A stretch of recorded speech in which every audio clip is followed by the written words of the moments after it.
Hello, Jamie from Inky and Scrappy, sharing with you today a Slimline shaker card with masking, image masking, and ink blending.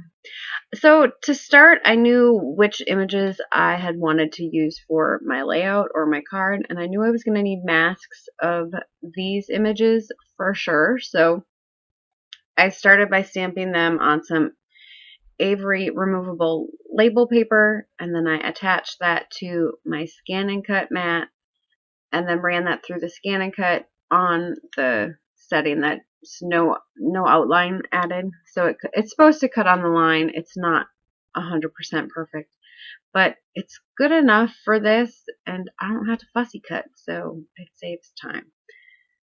So here are those images, and you'll see that they don't cut perfectly. It kind of, and it's probably just I need to recalibrate my machine again, and I've done it a few times, and I don't think it gets any better. So it's usually why I don't do that option. I usually do the 0.04 border on it. So when I did my last card, I was digging through my Slimline card, or my Slimline dies, and I saw that frame. And I was like, ooh. So I'm notorious for not cutting my die cuts apart when I have multiples of things. Like I have the Lawn Fawn Slimline dies, and then I have this set of Slimline dies from Trinity stamps. And so since I have a small enough one from Lawn Fawn, I didn't disconnect them, so it makes using them together a lot easier. And so when I was like, ooh, I had an idea for this one right off when I saw the Slimline die. So I'm just going to start by cutting this on a panel of, I want to say this is close to my heart, Lagoon paper. And I wanted to add a little bit. So looking through my paper stash, I wasn't 100% loving anything that went with that stripe paper. So I decided to create my own background pattern paper with the little raindrops from the Beary Rainy Day from Lawn Fawn set. And I ended up picking some holographic glitter embossing powder, which is now everywhere in my house. It's fine. We're just, I'm the only girl here, so I glitter the boys frequently. They love it. Not really. So I'm just going to spread that on top of it after I had run the powder tool over it. And then it doesn't have to be perfect because I'm going to die cut it, and it's going to end up, being very minimal anyways.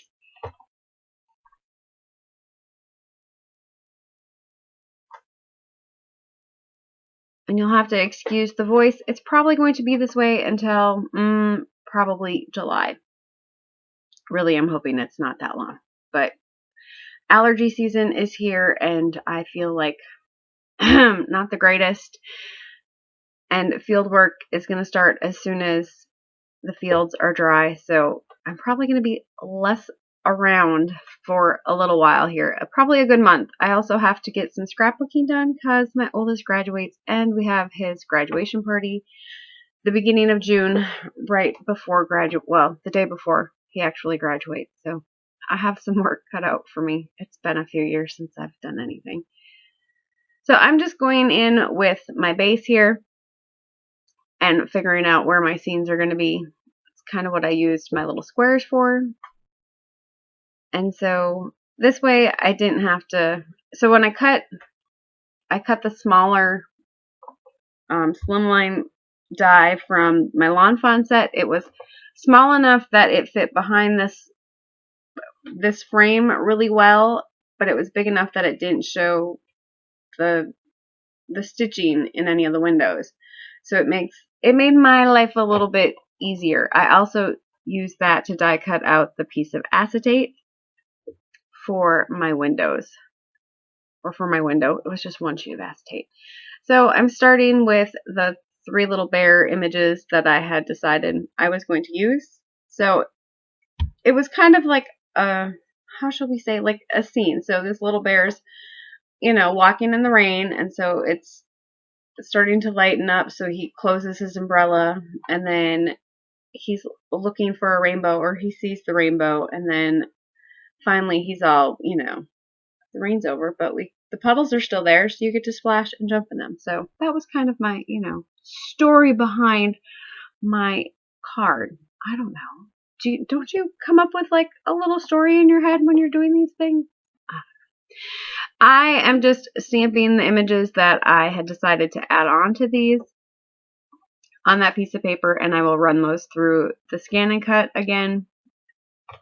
But I will start by masking these off first, since I already had these. And I wasn't exactly sure which ones I was going to need masks of. Of course, I ended up needing masks of everything I stamped, because I'm going to ink blend over the top of these.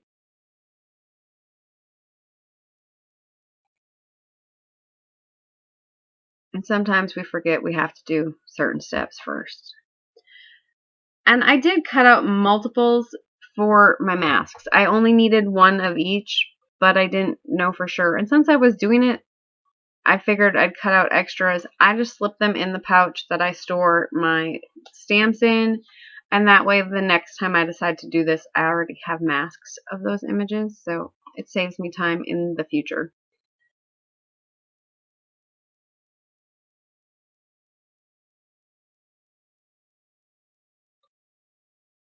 And it even cut out that little teeny tiny drop.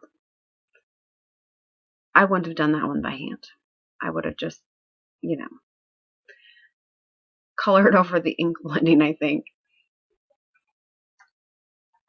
But since it went, it went. And I'm pulling out stencils. So that one piece of stencil there is a made stencil from a piece of Yupo paper, or from the craft plastic that I use. And I do that a lot with my background stencils and the other things. I did end up buying those in stencil form, because the stitching on them, if I use the stitch side, my ink blending would go through the stitch.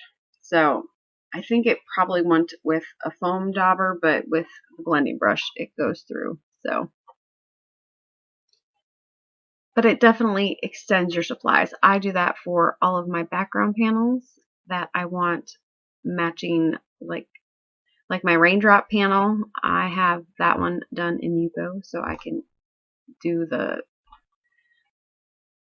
glazing or inking through that one instead of actually buying. So, you know, it saves me a little bit of money.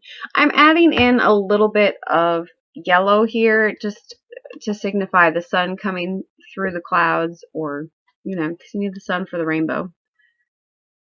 And then for this panel, I went with a heavier hand on that stormy sky distressing.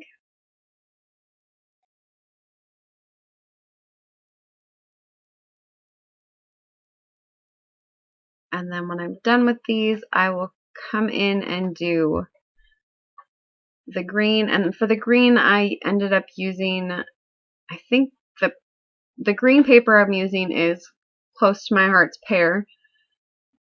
And so it's not really a twisted citron. I ended up taking twisted citron and then adding a little bit of peeled paint on top of it. And I got fairly close, a close enough, you know, color tone that it matched. And it wasn't overly bright.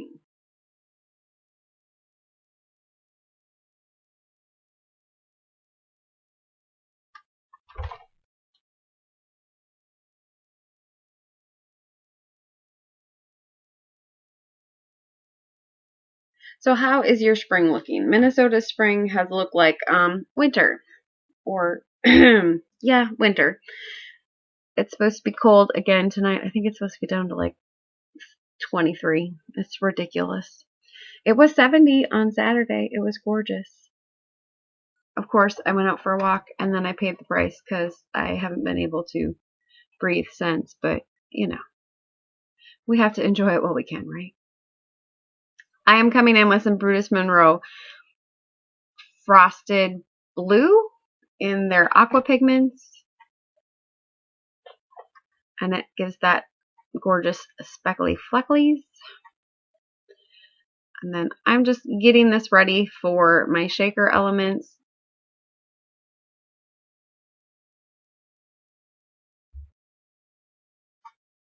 And I'm using Hefty Doodles foam tape here, so it's extra thick. I only need to put one layer on. I don't have to worry about the other. Here are the colors I used. I will link this picture or put this picture on my blog post, and so you can catch that there. And if you want to skip the coloring, feel free. You can go to 13 minutes and 08 is about when the coloring is done. I just go with darkest to lightest. I kind of have been using these a lot. I actually, after I was done with this card, I put all of my markers away. I had pulled out a whole bunch for when I was traveling of my Ohuhus that I like color-wise, because I never know what I want to color when I'm gone. So I pulled all of those away, and I will, I don't know, maybe start using some different ones, but I've been using the same shades lately. I've been hooked on teal or turquoise, whichever. What's the difference between teal and turquoise? I really don't know. One's probably greener, huh? Anyways, so I was pulling the same colors all the time, so I put them all away, and maybe I'll, get back to pulling new colors again. We'll see. Probably not. I get stuck in ruts. I am using my Copics with my Ohuhus today, just because there's a few that I don't know, sometimes it's easier to grab my Copics than it is my Ohuhus, because my Ohuhus I sometimes have to think a little bit harder on. The yellow here, I started with the 44 and the 35, and I realized that, and the 44, right? 44, 45, and 35. I think I ended up cutting out the 35 because the color variation wasn't enough on that small of an image to even notice it. So for my second and my third one, I only used those two colors of yellow, and I kept it fairly simple. I think most of these are only two color blends except for the umbrella, which was 3. And then for my bear here, I use 102, 139, and then 104 for the snout. And they blend really well together. And sometimes just laying down that second layer of that lightest color helps to blend that in a lot better. And then not recoloring over part of that first color in that lightest will give you that lightened shade. So it's kind of like you have a third color in there, but you really don't. And then I just used 104 for my snout here, and then I just waited for it to dry and then came back in and did the shading on it. I just used some simple reds for my rainbow there. And now I'm coming in to add the shaker bits. I used the diamond dots. I think they're called freestyle diamond dots, but I have some that's like a unicorn glittery, glitzy one. They were a little bit more, like $3 instead of $2.50 or something like that, but they're really pretty.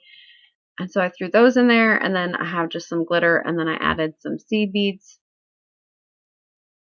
to help make everything move. Granted, the shaker bits with diamond dots would have been enough. I thought I had raindrops and clay bits, and I did not, so no raindrops today. And yes, it's on there a little crooked, and it's stained. There was no wiggling it. I tried, and I was not going to pull it up because I would have ripped the paper. So it is what it is. Sometimes we just have to deal with it, right? I don't do well with dealing with it, so it'll bug me until I mail it. That's kind of how I roll. I couldn't decide on what color of embossing powder to use, so I did end up stamping them 3 times and using 3 different embossing powders. And I ended up liking the Hickory Smoke Tim Holtz Glaze embossing powder the best for this one. I will use a bunch of the stuff from this card for my next 2. I don't know if I will do them in order or not, but I have 2 more cards that I used using the cutouts of those squares. So I will use those other some of those other embossed sentiments on those. So those will be coming.